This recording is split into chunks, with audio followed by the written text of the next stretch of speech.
I've always been really good at starting things and really bad at finishing them. My mind is always generating new ideas and new goals, and I want to do so much in this lifetime, but I struggle to focus. I fall in love with a new hobby, I obsess over it for 2 weeks, and then I just drop it.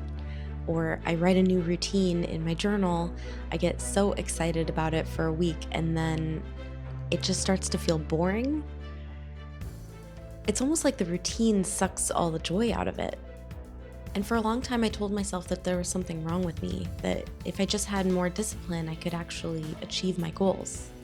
Every half finished project, every abandoned plan, every forgotten hobby just became more evidence that I can't be trusted, that I'm flaky, that I almost became the person I wanted to be, but didn't.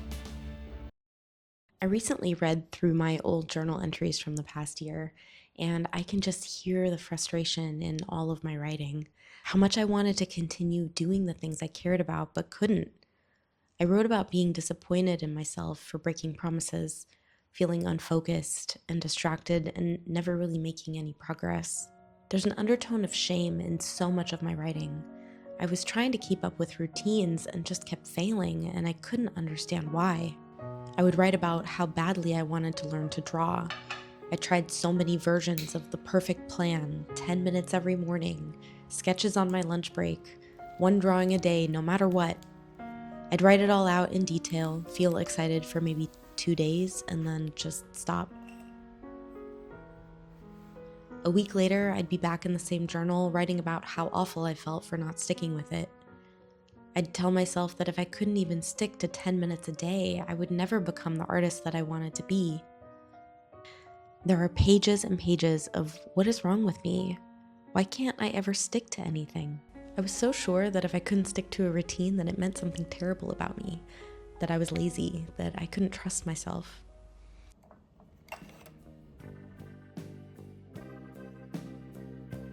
So I ended up in the same loop over and over again.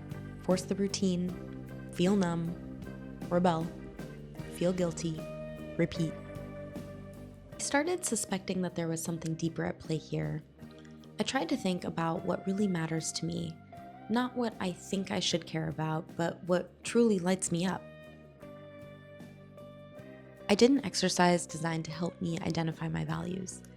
I thought about the people I admired and what about them I wanted to emulate. I imagined what my ideal life could look like 10 years from now, what regrets I think I would have on my 80th birthday. I took my answers and tried to identify patterns, what I really wanted my life to feel like.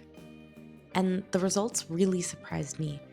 The number one thing on my list was freedom. It came through loud and clear in so many of my responses. And the second thing on my list was creativity.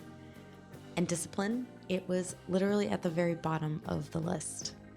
It took me a minute to even understand what that meant for me.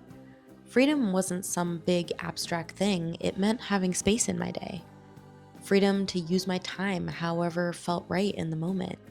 To listen to that quiet gut feeling instead of forcing myself into the same schedule every day.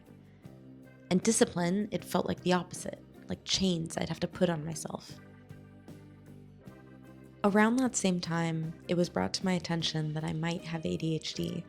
And with that new information, things really started to click. Suddenly, I felt like my discipline problems weren't really failures, they were just my brain doing what it was designed to do. It was craving novelty and interest and spontaneity, and I had spent years ignoring all of those needs. And that raised a question that I had been avoiding for a long time. What do you do when the life you think you should want and the brain you actually have don't match? For me, it meant completely changing how I think about consistency. I used to think it meant doing the exact same thing every day. Now I'm starting to see it differently. Consistency doesn't have to mean identical days, it can mean consistently showing up for myself, even if the method changes. It can mean letting my routines serve my creativity instead of trying to squeeze my creativity into my routines.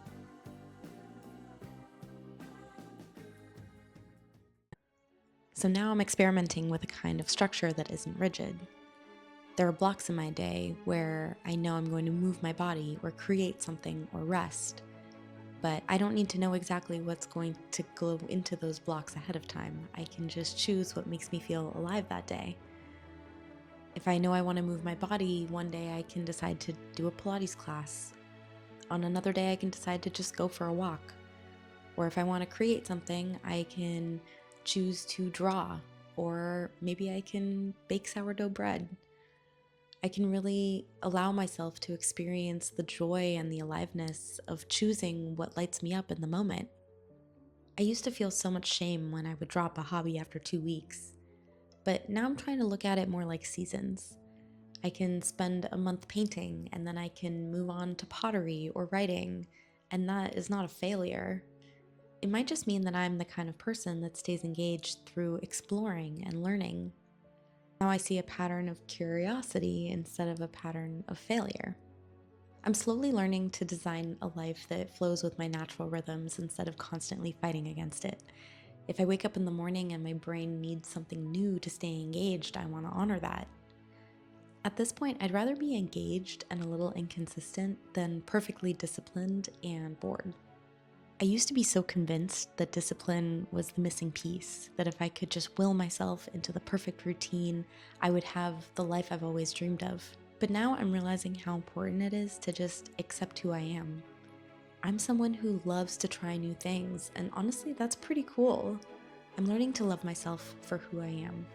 My curious nature, my love of learning, my desire for adventure. So maybe if you have your own graveyard of half-finished projects, you can begin to forgive yourself for that too, and accept yourself for who you are. Because maybe you're not broken. Maybe you just need space to figure out what the natural rhythm of your own brain is. I'd love to hear if this feeling is resonating with you.